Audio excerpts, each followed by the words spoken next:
Hello friends, welcome to my YouTube channel concept of Sanskrit. Friends, मैं आप लोगों के लिए संस्कृत व्याकरण का एक पूरा सीरीज प्रस्तुत करने जा रहा हूं। संस्कृत व्याकरण से संबंधित सभी विषय क्रमशः पार्ट 1, पार्ट 2, पार्ट 3 इत्यादि में उपलब्ध होंगे। फ्रेंड्स, व्याकरण का यह पूरा सीरीज हिंदी भाषा के स्टूडेंट्स के लिए भी उतना ही महत्वपूर्ण है जितना संस्कृत भाषा के स्टूडेंट्स के लिए। फ्रेंड्स, व्याकरण से संबंधित बहुत सारे ऑब्जेक्टिव टाइप के प्रश्न आपके कॉम्पिटिटिव एग्जाम में आते रहते हैं, इसलिए इन वीडियोज को बहुत ध्यान से देखेंगे।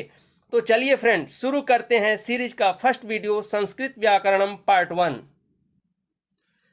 स्टूडेंट्स, संस्कृत व्याकरणम जैसा कि हम लोग पढ़ने जा रहे हैं, संस्कृत शब्द जो आया है वह उसकी व्युत्पत्ति है सम प्लस क्री प्लस त बराबर संस्कार किया हुआ या शुद्ध।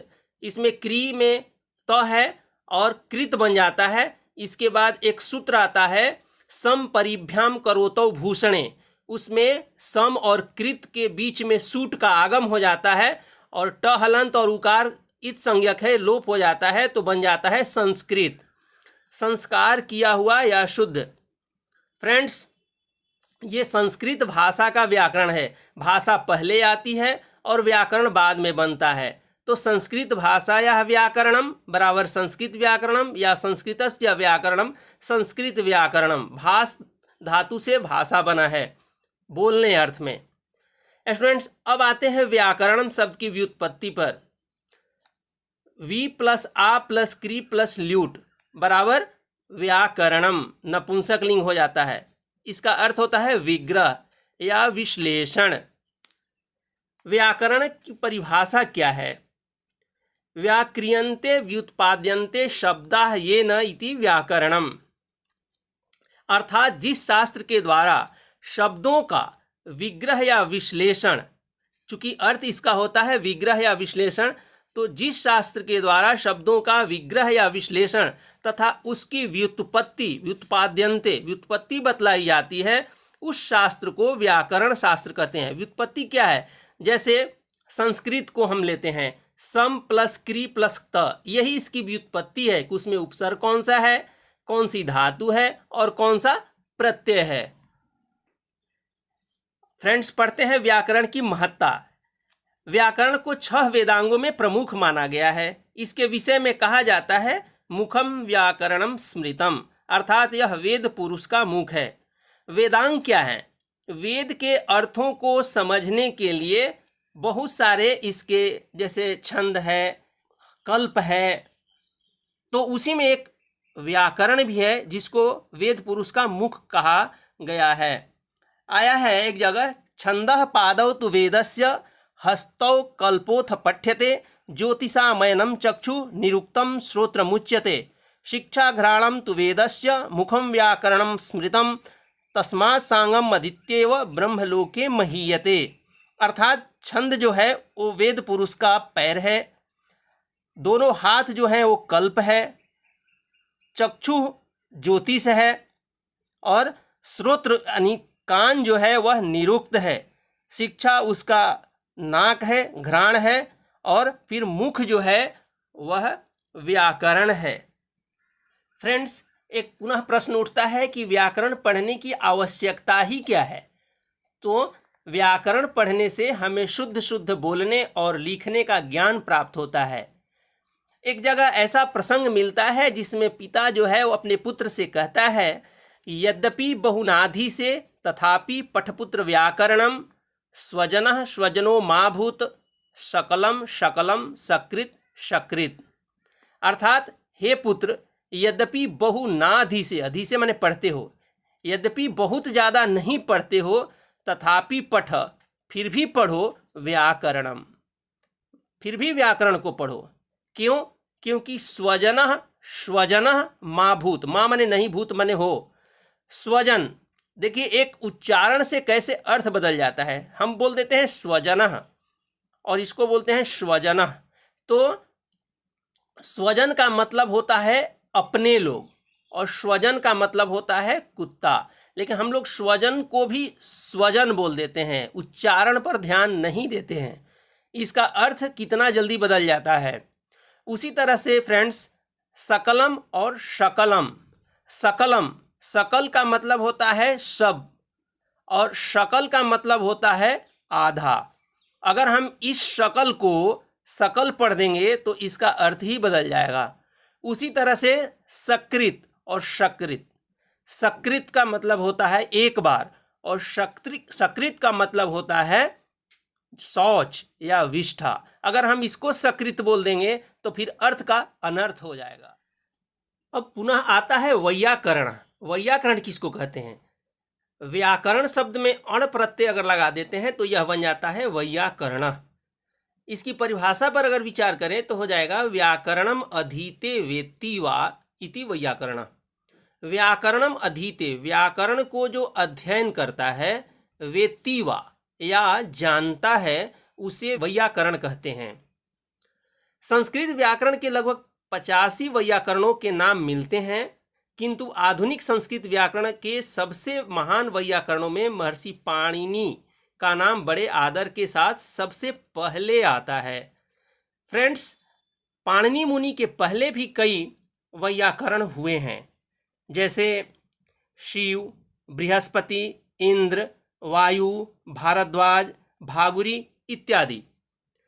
महर्षि पाणिनि ने अपने प्रसिद्ध व्याकरण ग्रंथ अष्टाध्यायी में कुल 10 वैयाकरणों के नाम बताए हैं, जो इस प्रकार हैं: आपिशली, काश्यप, गार्ग्य, गालव, चाक्रवर्मण, भारद्वाज, शाकटायन, शाकल्य, सेनक, स्फोटायन।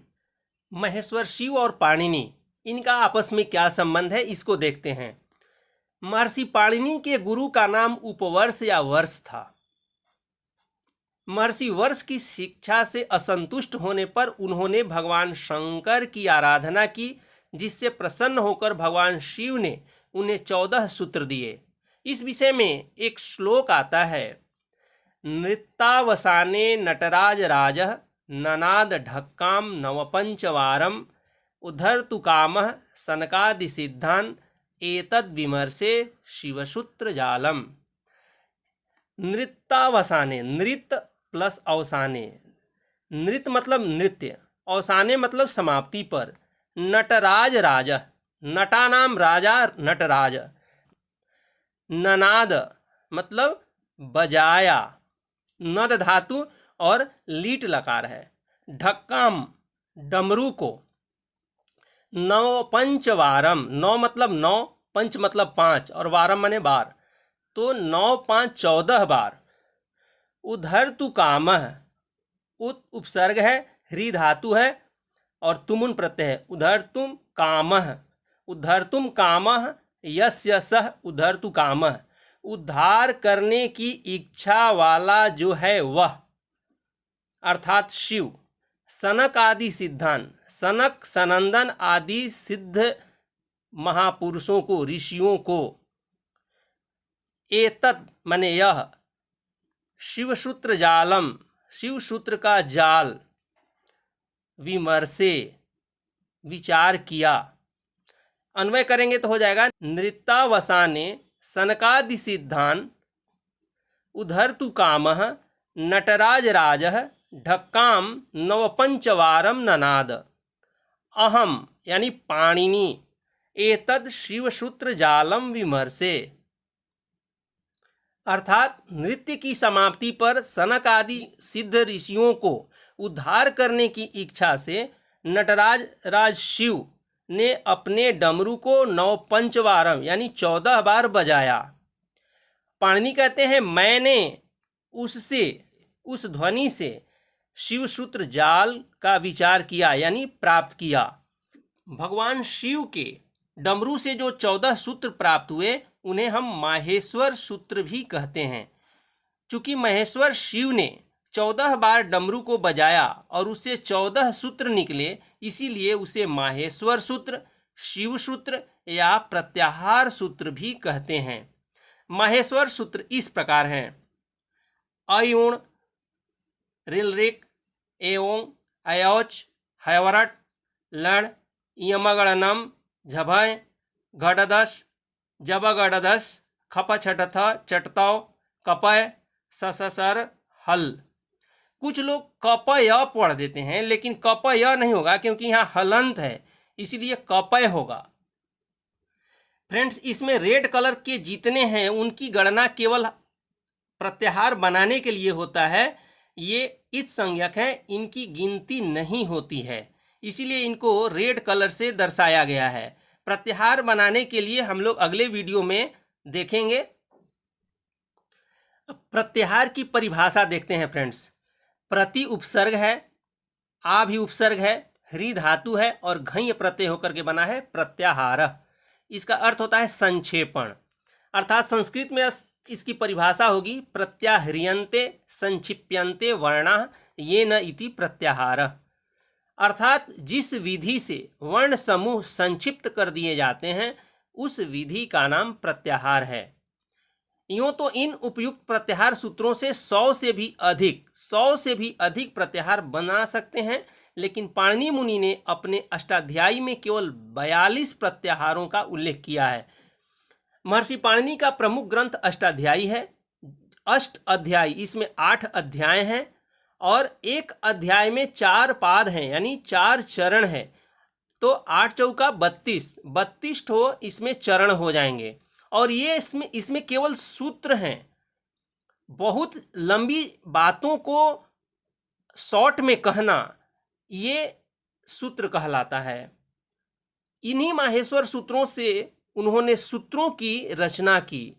फ्रेंड्स, पूरे संस्कृत व्याकरण में अगर सबसे बड़ा किन्हीं का योगदान है तो महर्षि पाणिनि का है, क्योंकि इसके पहले वैयाकरणी हुए, लेकिन उनका जो व्याकरण था वो व्यवस्थित नहीं था।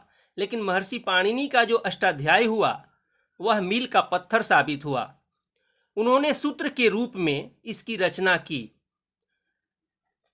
महर्षि पाणिनि ने सबसे पहले विश्व के सारे संस्कृत शब्दों को अपने मन मस्तिष्क में लिया और उसके बाद उसकी सिद्धि के लिए उन्होंने सूत्रों के रूप में अष्टाध्यायी में उसका स्थान दिया।